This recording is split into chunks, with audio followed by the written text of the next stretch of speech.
If someone in California is telling you they are an independent contractor, more often than not, they are misclassified. The other is independent contractor versus employee.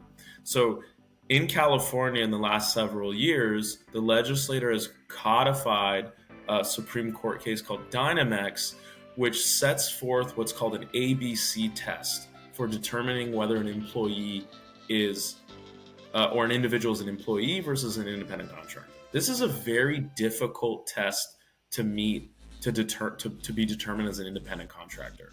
I would say if someone in California is telling you they are an independent contractor, more often than not, they are misclassified. So if, I have a law firm, okay? If I'm hiring a plumber, that's someone that does something very different than what my services are.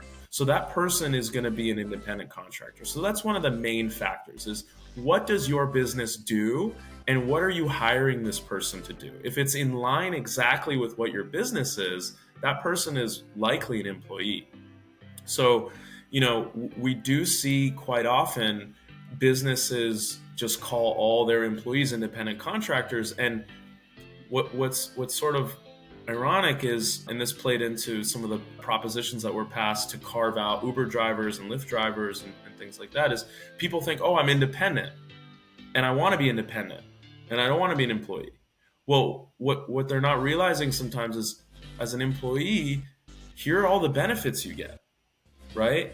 The overtime, the meal and rest breaks, clear wage statements. And businesses do that obviously to avoid payroll tax, to avoid paying all these benefits that I mentioned.